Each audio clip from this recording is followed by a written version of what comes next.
Some pretty troubling revelations here that Victorian officials did not adhere to national guidelines on contact tracing, basically just proper following up of people with possible infections. It seems like a pretty basic error, Peter Murphy. Is it feeling like the government and more broadly officials have let down the people of Victoria? Morning, Tom. Look, it's fair to say that people here are feeling quite anxious because we have gone back into stage 3 and as someone who's also going back into stage 3, I know how they feel. It's a tough time. I think most people understand that everyone is doing their best to protect the community and that there will be mistakes made. And as we investigate, and I know that the Victorian government has said that they will investigate what's been happening, I'm sure we will get more details and really find out what's been going on. I mean, mistakes can be made as well, but does it help when people fess up? We had the Premier's focus in the news conference the other day, blaming individual for their behaviour. He said, we all know someone that's not following the rules. Is that the right approach to bring people along with you? He also said, and I've heard him say it more than once now, that he's the Premier, he takes responsibility, the buck stops with him, and has initiated inquiries as an acknowledgement that mistakes have been made. So I think there are two things, of course, that there have been some mistakes have been made. There have been some people in Victoria, as around the whole of Australia, and we've seen footage from time to time at different times of this pandemic, who haven't followed the rules or haven't followed the recommendations for health purposes, and that's unfortunate.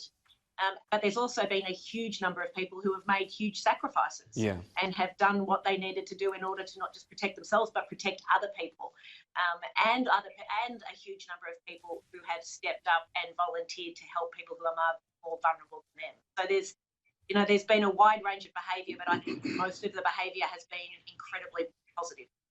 I mean, the buck stops with him, you said, but he won't tell, for example, Victorians about decisions made on hotel quarantine and private security. Well, as I understand it, I'm sure, as you know as well, that a judicial inquiry has been established with a very, very highly respected judge, Judge Coate, retired judge, at the head of that. And it will be really important that go ahead. And I've heard today that the hearings will be in public, which is a very transparent way to do that. Andrew Wallace, what are your thoughts on the Victorian government's handling of this? Good morning, Tom. Good morning, Peter, and good morning to your viewers. Look, I think the first thing I'd like to say is this. There's a great deal of empathy on the part of all Australians about what's happening in Victoria right now. I think there's an understanding from many of us who aren't in Victoria that, but for the grace of God, there go I type thing, that any one of our states or territories could be in this situation. So we need to walk a fine line between, playing a blame game and also identifying what areas where there have been failures so that we don't make those same mistakes in other states and territories. Now, there's absolutely no doubt that there have been some monumental failures with what's happened in Victoria, and my concern around the inquiry that's been announced is that, in particular, there's no powers of compulsion. So someone who's called to give evidence could simply argue that they don't want to answer questions on the grounds they may incriminate themselves. Now, that's very different to a Royal Commission. I'm concerned that we're not going to get to the bottom of all of the issues. And it's not just a matter of playing the blame game and pinning this on someone. There's 25 million lives at stake here, and we need to identify where Victoria has made its mistakes so that we don't make them in other states and territories. So just to be clear about this, the inquiry as it has been described and set up, you don't feel is adequate? It doesn't compel witnesses to give evidence or provide documentary evidence. In that case, it is different to a Royal Commission, and in that sense, it's deficient. It's deficient. Okay. What do you make of the call for paid pandemic leave? It is also about people following the rules. This would mean people, you'd assume, Andrew Wallace, would be more likely to do so? Look, ultimately, I know that in some states that's been done already. Queensland is one state that is making available paid pandemic leave, and I know that that's being done in other states as well. So it's up to the states? Well, look, this is a Team Australia moment, Tom. This is a Team Australia moment for all people, all Australians, and all the states and territories to pull together. Now, there can be absolutely no denying that the federal government is well and truly carrying the significant weight of dealing with the financial repercussions here. $70 billion with JobKeeper. We've doubled the job seeker payment. Okay. So we are doing everything within our power economically to cushion the blow for Australians throughout this pandemic. Is that fair enough? We do have some states already stepping in, so can this be a state issue, the paid pandemic leave aspect, Peter?